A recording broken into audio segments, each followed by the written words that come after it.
There is a genocide in Congo. Rwanda is committing a genocide in Congo. In Congo, there's child slavery, famine, and every 5 minutes, a woman is sexually violated in Congo. So, yenzakalani eCongo? Let's talk about it. To understand the issue Congo, let's go back to Rwanda in 1994. So, Rwanda is a country made of 3 ethnic groups: Amatwa, Amahuti, namaTutsi. Amatwa, like bonke laba, they're all African, but kunama different features kubo, yabo. But they all have the same language. Bonke baphuma endaweni eyi-one, which is Rwanda, and some of them have the same tradition, yabo.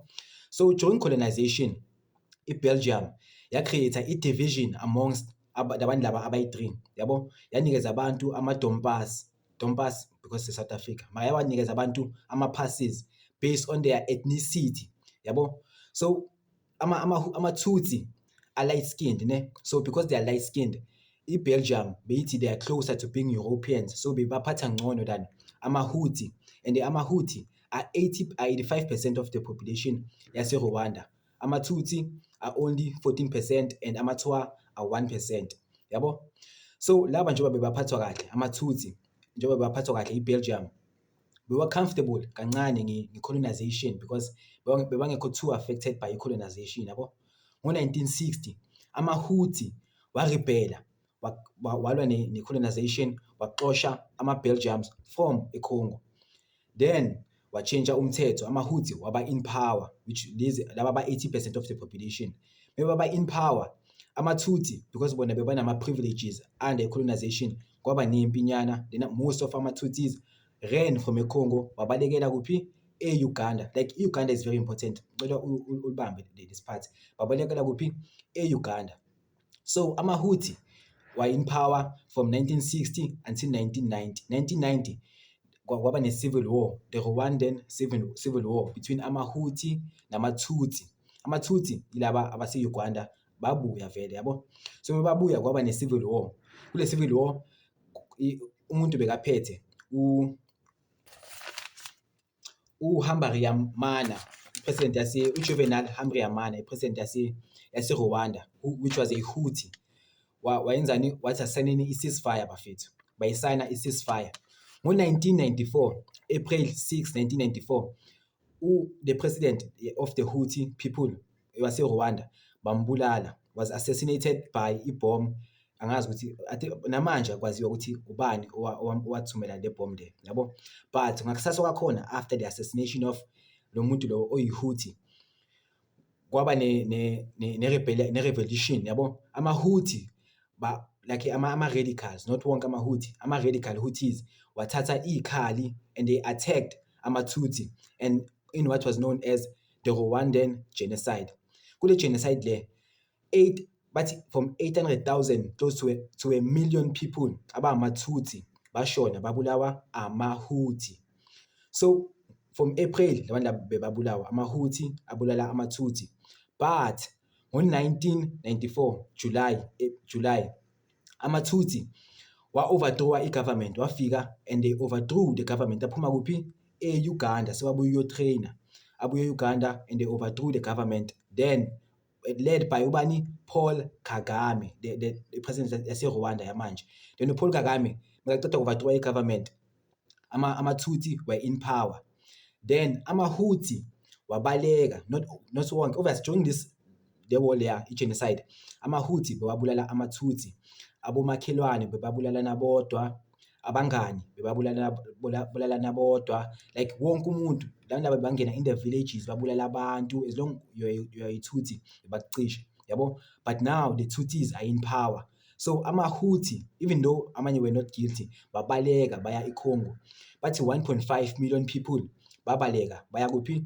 eCongo, yabo. So amongst that 1.5 million refugees ababalekela baya eCongo, amongst bona bewakhona ama-rebel in which bebadlala i-role in the genocide yase-Rwanda, amaHuti, in which wabulala amaTutsi, yabo. Not bonke, mara amongst labo 1.5 million people bewakhona lawo ma-rebels. So iRwanda manje njengoba seyi-in power, Paul Kagame njengoba seka-in power, athi labantu laba ababaleka baye eCongo, amaHutis nanka ababaleka eCongo, kumele kudilwe ngawo, you understand? Then obviously njengoba aseCongo athi kumele kudile ngawo, and no Museveni eUganda, ipresident yase-Uganda nayo ayirelaxanga vele, ayikho comfortable because labantu labaya nje baseCongo iyacabanga ukuthi because yona yadlala i-role in training labantu laba ama-Tutsis ase-Rwanda, labantu laba bangarebhela babuye bazom-attack yabo. So naye i-Uganda ayijabulanga nge-presence of ama-Houthis laphaya eCongo. So labantu laba ama-Houthis lanka bawase-eCongo afihle amongst ama-refugees, bebathi labantu laba they are using ama-refugees as ama-shield yabo. So iRwanda ne-Uganda nama-rebels ase-Congo, uKabila bafoma into ebizwa ngokuthi i-AFDL ngo-1996 ba-invader iCongo. So meba-invader iCongo, the aim was what? To get rid of labantu laba abasifihla amongst ama-refugees angithi, but azange kwayenzeka kanjalo. Bathi bebasafika iCongo within 2 days baqeda invader iCongo, bashisa isonto, babulala ama-communities, bashisa isibhedlela like a hospital. Leya hospital leya bathi bekuna 30 patients bebasembhedeni angayenzi next, bafike bababulala lawo ma-patients lawo bebasembhedeni, babulala 3 staff members yabo. And you must understand this is a Uganda ihamba neRwanda, basupporta umuntu abambiza ngokuthi uKabila waseCongo. Kabila is from Congo, but Rwanda and Uganda are not from Congo, and amasoja alwayo awase-Rwanda nawase-Uganda, yangizona. Labantu laba bashisa ama-villages, khona i-village abayibiza ngokuthi iBukova, bebayishaya ngama-bomb leyo village leyo, cabanga abo-1996. This was a sign ukuthi labantu laba njengoba bangena iCongo is not to fight lama-refugees lanka bebaklima ukuthi bazowa-fighter, but they have their own motives yabo. So ngo-1997 labantu laba iRwanda njengoba bethe izothusa labantu laba egcine se-overthrowa the Congolese government, bakhiphe umuntu abambiza ngokuthi uSobuku, uSiseko Sobuku yabo. uSiseko was a dictator yabo. Ulo muntu lo wabulala uPatrice Lumumba. He was a friend of Patrice Lumumba, the first democratically elected president of Congo, was killed by his friend uMobutu Siseko. And manje ngo-1997 uMobutu Siseko was being overthrown, yangithola, by uKabila, supported by iRwanda, and iRwanda is backed by iBelgium, is backed by iGermany. So laba balwe then lo muntu lo bamfaka in power for the first 2 years, athatha ama-members of the Rwanda abafake in government, abathatha abantu base-Uganda abafake in government. But eventually I think that ihethe i-conscious yakhe, ishaya inombeza wakhe, agcine sekabaxosha bonke labantu ukuthi hayi bafethu hambani buyelani emakhaya yabo, which led to the start of the Second Congo War. So labantu laba babulala abantu nje for fun in the Second Congo War. Manje iRwanda seyasicacisa ukuthi no, la size kahle kahle kuzo-invader. Labantu laba bangena eCongo until bafika in a city ebizwa ngokuthi in a village known as Ting yabo. Then when bafika lapha they created a line which Congo was divided into half yabo. 50% of Congo was owned by Rwanda and Uganda, while the other portion of the Congo belonged to ama-Congolese yabo. So labantu laba bacreate ama civil insurgents yabo, bafanda ama-rebels, bafanda ama-warlords ukuthi babhizi balwela iCongo, and baqala ukuphisana ngomhlaba to ama-rebels eCongo. Cabanga labantu laba mfethu bafike badestroy i-country by invader, then bafanda abantu ukuthi abantu ba-one indawo encane, babanikeza ibhamu khona to ensure ukuthi there's always instability, yangithola. So labantu laba eventually there was a ceasefire yabo, and South Africa has been helping in Congo from the longest of time. South African National Defence Force has been in Congo since 1999. Njobe isuka manje in 2025. From 1999 we've been in Congo fighting lama rebels lanka, yangithola.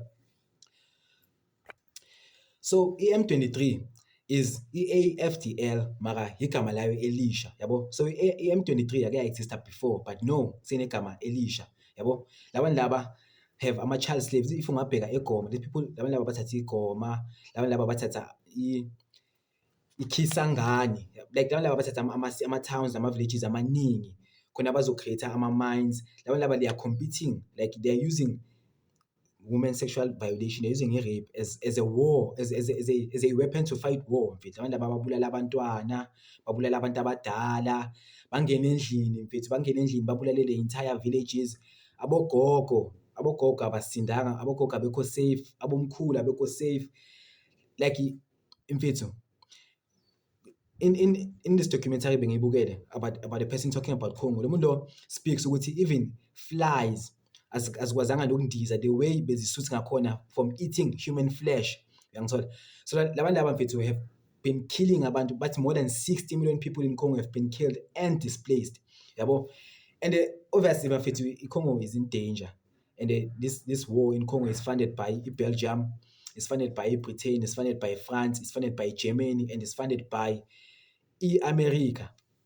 It's funded by also companies, yabo, companies such as abo Total Engines is funding this war. iPhone is funding this war. Even now, Rwanda is the world leading supplier of resources, which in which like Rwanda does not have enough mines to be a world leading supplier. So learning is proof ukuthi Western countries afika we want uranium. Then Rwanda it's okay, boss. Then Rwanda ithumela ama-forces ingene eCongo, bulala abantu, exploit abantu, enslave abantu, ihlupha abantu sexually, yangithola. Then sesela ama-resources lanka iwathengisa to lama-European market as ama-resources wase